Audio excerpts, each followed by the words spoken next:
Hey, hope you're keeping well.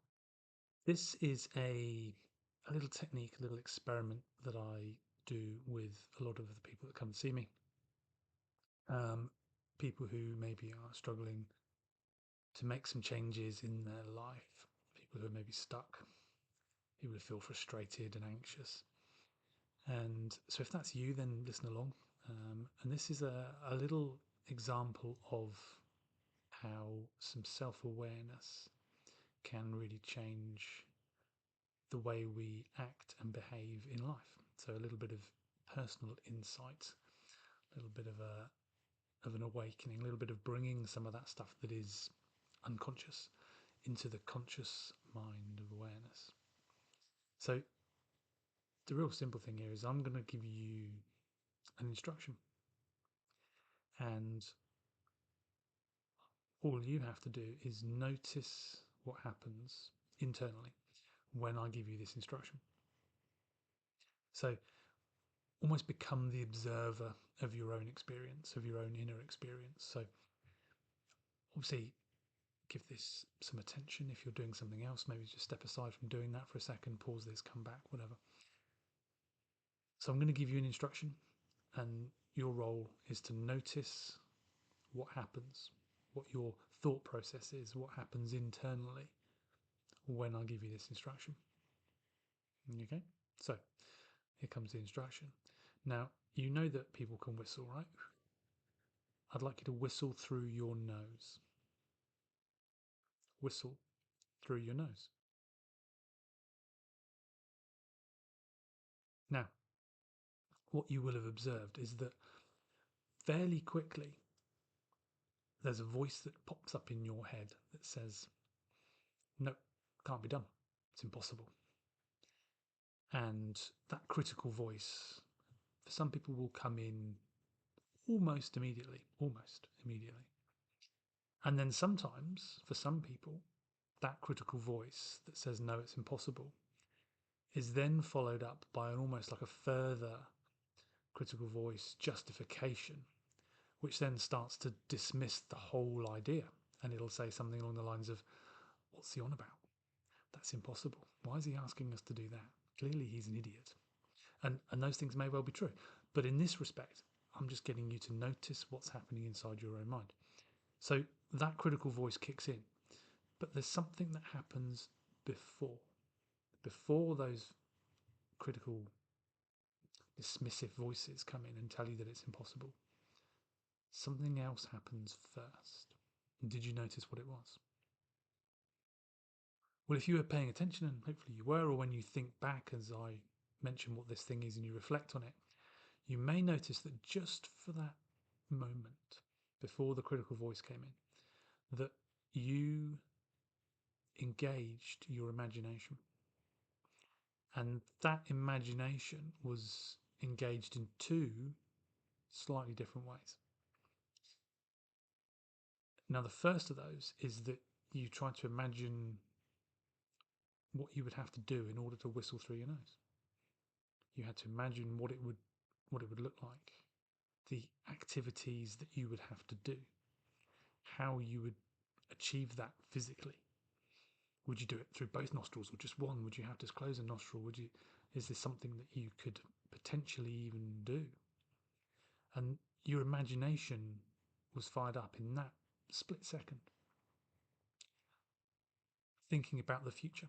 Now, while that happened, your imagination was also searching through your past, through your memories and your experiences and your knowledge, looking for reference points, things that it can use, resources perhaps in the past that make this instruction make sense. So you would go through your memories trying to think of anybody else who you ever witnessed whistling through their nose, or if anybody else had mentioned it, or maybe a time when someone sneezed and it made a funny noise, and so that could be utilized. And all of those things would have popped into your head in that microsecond before the critical voice came in and shut everything down. Now, did you notice those things? Were you aware of them? Because what happens too often is that that critical voice comes in and shuts down our imagination too quick, too fast, so that we don't even notice that the imagination is being fired. Now, your imagination is that creative resource that you have. It's your ability to think things through from a different perspective and in a different way. Whereas that critical part of your mind, and these are two separate structures within your brain that are involved here. The critical part of your mind is the part that looks at your surroundings and your history and what you know to be true and just reinforces those. It doesn't like change. It doesn't like doing things differently. It suffers very much from confirmation bias. So when it's presented with new information that it doesn't quite get or doesn't quite understand, it doesn't want to. It just shuts that down. Now that part of your brain serves a very important function. It helps to keep you safe. I mean, if you decided, for example, that you could flap your wings and fly like a bird, it's the part of your mind that tells you, no, that's impossible.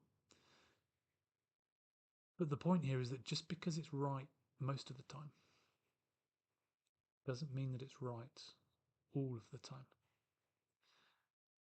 And too often, when we go to make changes and things in our lives, when we need to be thinking a little bit differently, when we need to be doing something outside of the box, we need to be changing what it is that we do and the way that we do it, that critical voice is too loud and too fast and shuts everything down before we've even had a chance for those imaginations and creative processes to develop.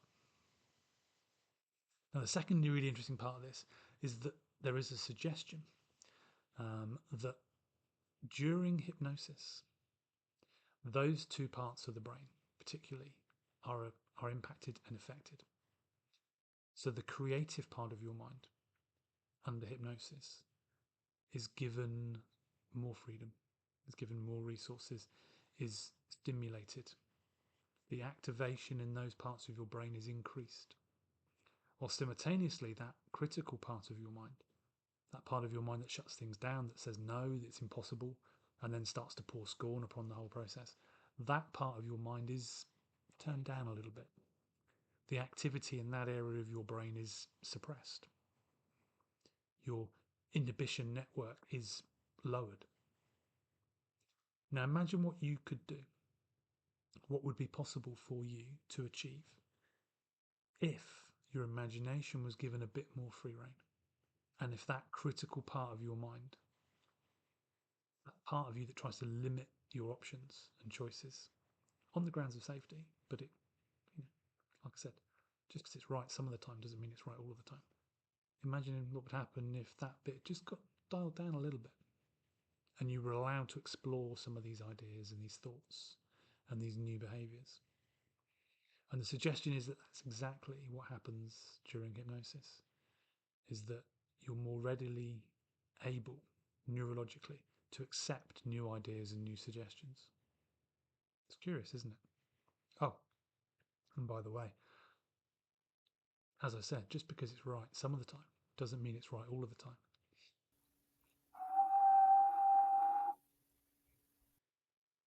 Thanks for watching.